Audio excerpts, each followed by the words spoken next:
우리 함께 인사할까요? 할렐루야, 할렐루야. 한 주간 평안하셨습니까? 우리 옆에 있는 분들과 그렇게 인사하겠습니다. 하나님과 동행하며 삽시다.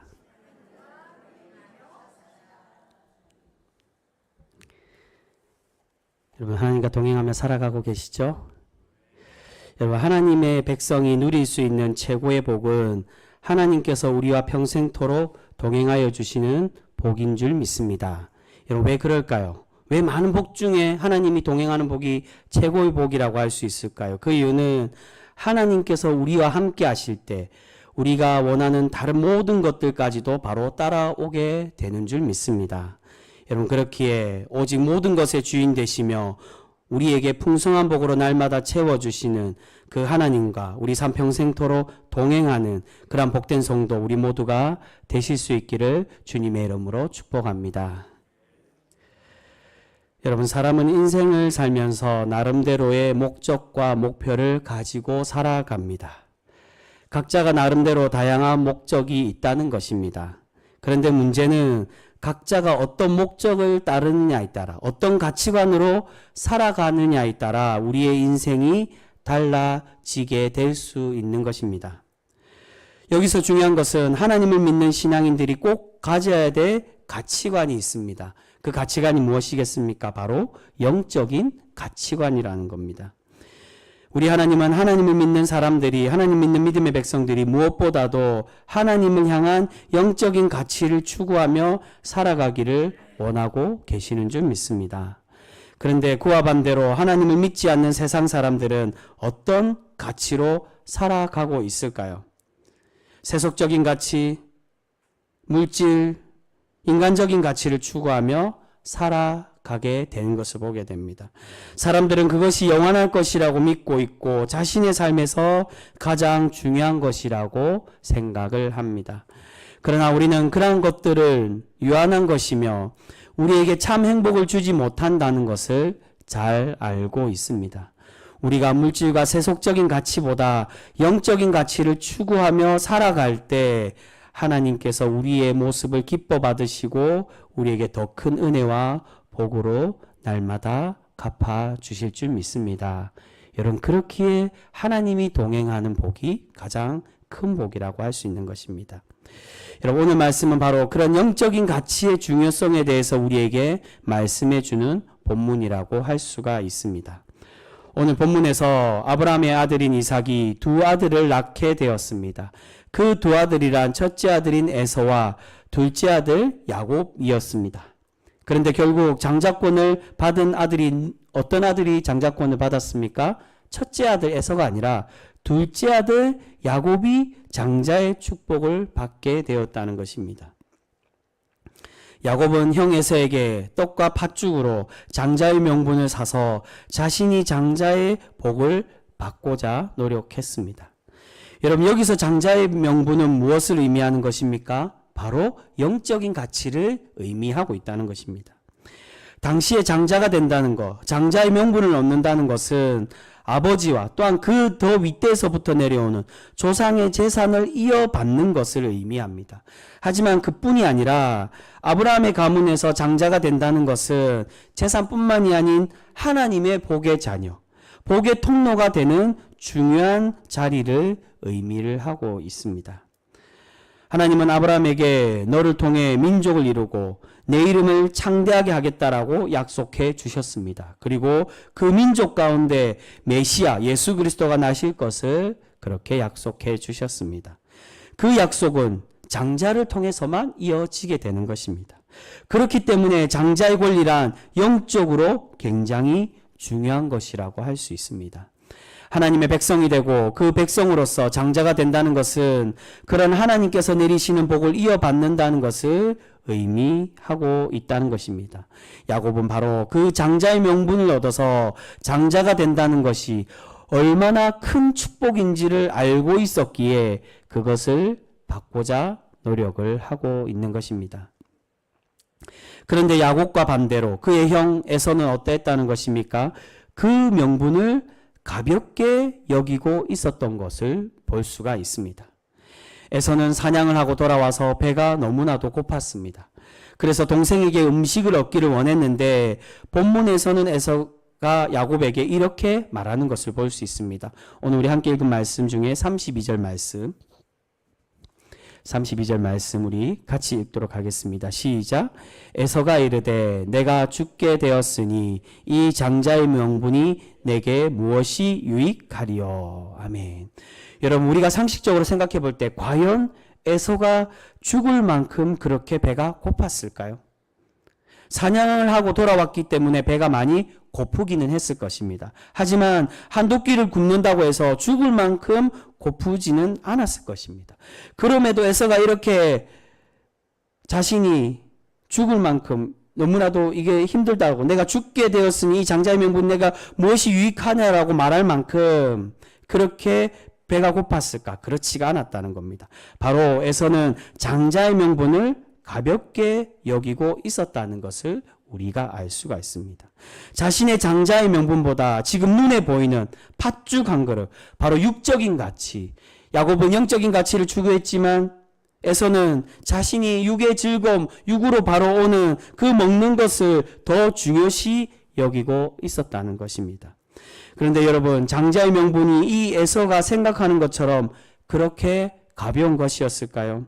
성경에서 말하는 장자의 명분, 장자의 축복은 결코 그렇게 가벼운 것이 아니라 너무나도 중요한 것이라고 할 수 있습니다. 오늘 가장 마지막 말씀에 어떻게 이야기합니까? 제일 마지막 말씀에 보시면 에서가 장자의 명분을 가볍게 여김이었더라라고 기록을 하고 있습니다. 이 말씀은 반어적인 표현입니다. 장자의 명분이 가벼운 것이 아닌데 에서는 어떻게 했다는 것입니까? 이 중한 명분, 이 하나님께서 내리시는 축복의 자리 장자의 명분을 에서는 가볍게 여기고 있었다는 것입니다. 야곱이 이토록 얻기를 원했고 속여서라도 받으려고 했던 장자의 명분, 아브라함에게서부터 내려오는 장자의 축복은 결코 가벼운 것이 아닌데 에서는 장자의 명분을 가볍게 여기고 있었다라고 말씀하고 있습니다. 이렇게 하나님의 영적인 가치를 소홀히 여긴 에서를 성경은 우리에게 경고를 해주고 있습니다. 그 말씀 한번 찾겠습니다. 신약의 히브리서 12장 16절의 말씀입니다. 우리 화면으로도 준비되어 있습니다. 신약 성경 히브리서 12장 16절의 말씀입니다. 우리 같이 읽어보겠습니다. 시작. 음행하는 자와 혹 한 그릇 음식을 위하여 장자의 명분을 판 에서와 같이 망령된 자가 없도록 살피라. 아멘. 여러분, 히브리서 말씀에서 어떻게 얘기합니까? 영적인 가치, 장자의 명분을 가볍게 여긴 에서를 망령되고 음행하는 자와 같은 사람으로 표현을 하고 있습니다. 장자의 명분은 하나님께서 내리시는 가문의 축복을 상징합니다. 모든 가문의 복이 장자를 통해 이어지게 되었다는 것입니다. 야곱은 이런 영적인 가치의 중요성을 알고 있었기에 그것을 받기를 원했고, 그렇게 간절히 받고자 원했던 야곱에게 하나님은 그에게 이 장자의 복을 이 둘째 아들 야곱에게 돌아가도록 그렇게 은혜를 베풀어 주셨습니다. 여러분, 우리는 하나님의 은혜를 체험하며 그 은혜를 날마다 받기를 원하는 영적인 사람들입니다. 그렇다면 우리 또한 무엇보다도 하나님을 믿는 신앙인으로서 영적인 가치를 가장 중요시 여기고 그 영적인 가치를 추구하는 신앙인이 되어져야 될 줄 믿습니다. 그런데 사실 우리가 현실에서는 우리 또한 야곱처럼 영적인 가치를 추구하기보다 오늘 나오는 이 에서처럼 세속적인 가치, 육적인 가치를 더 많이 추구하며 살아갈 때가 많이 있는 것을 보게 된다는 것입니다. 하나님을 믿는다라고 말하지만, 하나님을 예배하는 신앙인이라고 그렇게 이야기는 하지만 주일에 직장에 가거나 가게를 열고 출근하는 사람들도 많이 있습니다. 또한 자녀들에게 하나님께 예배 드리는 것보다 시험 공부를 하거나 학원에 가는 것이 더 중요하다라고 가르치는 그러한 부모들도 많이 있다는 겁니다. 여러분, 분명히 어쩔 수 없는 상황들도 분명히 있습니다. 하지만 어쩔 수 없는 것과 할 수 있음에도 당연하게 여기는 것은 다른 문제라고 할 수 있습니다. 여러분, 직장인은 당연히 열심히 일을 해서 돈을 벌고 가족을 부양해야 되기 때문에 열심히 일을 해야 됩니다. 그리고 학생은 학생 때 당연히 공부에 열심을 다해야 됩니다.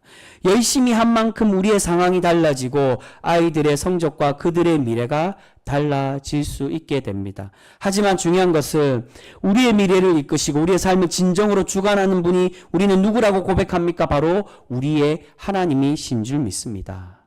우리가 진정으로 그렇게 고백한다면 단순히 입술의 고백이 아니라 정말로 우리의 삶에서 그렇게 우리 하나님이 참된 하나님이고 우리의 삶의 주관자라고 고백한다면 그 고백처럼 오직 우리가 하나님을 믿고 의지하며 살아가는 백성이 되어져야 될 줄 믿습니다. 여러분, 우리가 함께 모여서 하나님께 예배 드리는 이유가 무엇입니까? 하나님을 믿고 의지하기 때문에 하나님을 예배 드리는 것이 아닙니까?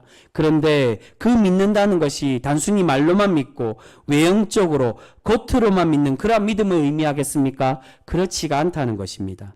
우리가 입술로는 하나님이 우리의 주인이고 하나님께서 우리의 삶을 주관하십니다라고 말은 하지만 우리의 삶의 행동에서 우리의 모습이 하나님을 온전히 신뢰하는 모습이 없다면 그 모습은 하나님께서 기뻐하시는 영적인 가치를 추구하는 복된 신앙인의 삶이 될 수가 없는 것입니다. 여러분, 결코 영적인 가치를 소홀히 하고 하나님의 말씀을 멀리하는 백성은 하나님의 복된 백성이 될 수가 없습니다. 그래서 호세아서 4장 6절에 우리에게 이렇게 말씀하고 있습니다. 우리 4장 6절도 같이 한번 보겠습니다. 우리 화면으로 준비되어 있습니다. 구약 호세아서 4장 6절의 말씀입니다. 같이 읽습니다. 시작. 내 백성이 지식이 없으므로 망하는도다. 내가 지식을 버렸으니 나도 너를 버려 내 제사장이 되지 못하게 할 것이요.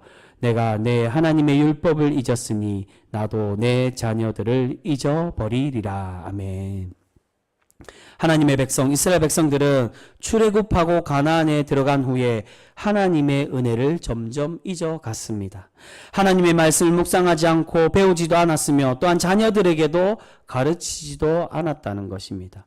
그런 불충한 모습의 결과로 점점 하나님과 멀어지게 되고 우상 숭배하여 그 결과로 하나님께 벌을 받아서 아수르와 바벨론에게 멸망당하는 벌을 받게 되었다는 것입니다. 그러한 이스라엘의 신앙의 모습, 신앙의 처지를 이야기하는 말씀이 바로 호세아서 이 말씀입니다. 너희가 나의 지식, 여기서 말하는 지식 하나님의 말씀, 율법을 의미합니다. 하나님 말씀을 잊었으니 나도 너희들의 자녀를 잊어버리리라고 말씀합니다. 여러분, 우리의 가정과 우리의 자녀들을 하나님께서 기뻐하시는 하나님의 복된 가정, 하나님의 복을 받는 자녀로 세우시기 원한다면 먼저 우리가 바르게 추구해야 될 하늘나라의 가치, 하나님을 신뢰하고 의지하는 영적인 가치를 추구하는 그러한 신앙인들 모두가 되실 수 있기를 바랍니다. 우리가 그러한 가정과 우리의 자녀로 세워갈 때 우리의 모든 삶을 하나님께서 책임져 주시고 주관하시는 복된 모든 가정으로 우리를 세워가 주실 줄 믿습니다. 그런데 여러분, 여기서 중요한 한 가지가 있습니다. 우리가 기억해야 될 중요한 것은 우리는 영적인 가치를 추구해야 되지만 그냥 추구하는 것이 아니라 어떻게 추구해야 됩니까? 바르게 추구해야 된다는 것입니다. 우리가 잘못 오해하며 오늘 말씀을 통하여서 우리가 오해할 수 있는 것이 영적인 것을 얻기 위해서는 어떠한 방법도 사용하더라도 그 신앙적인 모습이 선하고 하나님께서 그 모습을 아름답게 보시고 기뻐할 것이라고 착각할 수 있게 된다는 것입니다. 야곱의 경우가 바로 그렇습니다. 야곱의 경우를 볼 때 야곱이 결국 장자의 축복을 받았기 때문에 형 에서를 속인 이 방법 또한 선한 것으로 우리가 생각하기 쉽다는 것입니다. 하지만 야곱 이후의 인생이 어떻습니까? 그의 이후의 인생을 돌아보며 그가 결론적으로는 복된 삶이었지만 그러나 그 복을 누리기까지의 과정은 결코 그렇게 순탄하지 않았던 모습을 우리는 볼 수가 있습니다. 여러분, 야곱의 이름의 뜻이 무엇입니까? 오늘 말씀을 보면 발 뒤꿈치를 잡은 자라고 그렇게 되어 있습니다. 의역하면 속이는 자라는 뜻입니다. 남의 뒤통수를 치고 남을 속이는 사람이라는 것입니다. 야곱은 그의 이름처럼 형 에서를 속여서 장자의 명분을 샀고 아버지를 속여서 장자의 축복을 받았습니다. 이렇게 속여서 얻은 장자의 명분 때문에 그는 평생을 힘들게 고생하고 자신 또한 속임을 받으면서 살아가는 것을 볼 수 있게 된다는 것입니다. 먼저 장자의 명분을 속여서 얻었기에 형 에서에게 생명의 위협을 받고 평생을 도망 다니게 됩니다. 그리고 피난한 외삼촌 라반에게 속임을 당해서 14년이나 무보수로 종살이를 했습니다. 또한 자신의 아내들에게도 속임을 당하고 나중에는 자신의 아들들에게도 속임을 당하게 됩니다. 우리가 잘 아는 대로 형들이 요셉을 애굽에 팔아넘기고 아버지에게 어떻게 이야기합니까? 이 요셉이 죽었다라고 아버지를 속입니다. 이렇게 야곱은 영적인 가치의 중요성은 분명히 알았지만 그가 바르지 못한 행동 때문에 바르지 못한 방법으로 얻음으로 인해 그 또한 하나님의 책망으로 많은 고초를 겪고 있는 것을 볼 수 있습니다. 여러분, 우리가 교회 나와서 기도하고 예배만 한다고 해서 하나님께서 기뻐하는 것이 결코 아닙니다. 우리는 바른 인격으로 말씀을 바르게 실천하는 삶, 말씀 뜻대로 살아가는 그런 모습이 우리에게 분명히 필요한 줄 믿습니다. 여러분, 우리 또한 영적인 가치를 추구할 때 바른 방법으로 하나님의 은혜의 가치, 영적인 복을 추구하는 그런 우리 귀한 성도 모두가 되실 수 있기를 소망합니다. 우리가 그러한 참 영적인 은혜의 사람이 될 때 하나님께서 우리를 기뻐하시고 날마다 하나님의 풍성한 복으로 우리를 갚아주시고 우리를 채워가 주실 줄 믿습니다. 여러분, 오늘은 교회력으로 왕이신 그리스도 주일이라고 그렇게 이야기합니다. 왕이신 그리스도 주일은 교회력에서는 오늘이 한 해의 마지막 주일이 되고 다음 주부터 시작되는 대림절, 대강절이라고도 이야기합니다. 대림절이 이 교회력에서 있어서 한 해의 첫 시작이 됩니다. 왕이신 그리스도의 주일은 우리를 위하여서 이 땅에 오신 예수 그리스도만이 모든 인류와 모든 만물의 주인 되심을 고백하고 주님이 다시 오실 날, 재림하실 날을 기다리는 절기가 바로 이 왕이신 그리스도 주일이라고 말합니다. 여러분, 우리의 진정한 왕 되신 예수님께서 우리를 빛의 자녀로 삼아 주셨습니다. 너희는 이미 세상의 빛이라고 세상의 소금이라고 말씀해 주셨습니다. 그렇게 우리는 이 어둡고 썩어져가는 이 세상에 주님의 빛을 비추며 살아가는 존재가 되어야만 합니다. 이제는 우리가 우리에게 주신 그 빛을 감추는 것이 아니라 세상의 세속적인 가치, 세상의 어둠을 쫓아가는 것이 아닌 빛을 비추고 빛을 나타내며 하나님의 거룩하고 선한 영적인 사람으로 살아가는 그런 우리 귀한 성도 모두가 되실 수 있기를 소망합니다. 우리가 그렇게 에서가 추구했던 육적인 가치가 아니라 야곱이 원했던 영적인 가치를 바르고 참되게 추구함으로 하나님께서 기뻐하시고 칭찬받는 그러한 하나님께서 칭찬하시는 그러한 거룩한 복된 성도 우리 모두가 되실 수 있기를 주님의 이름으로 축복합니다. 기도하겠습니다.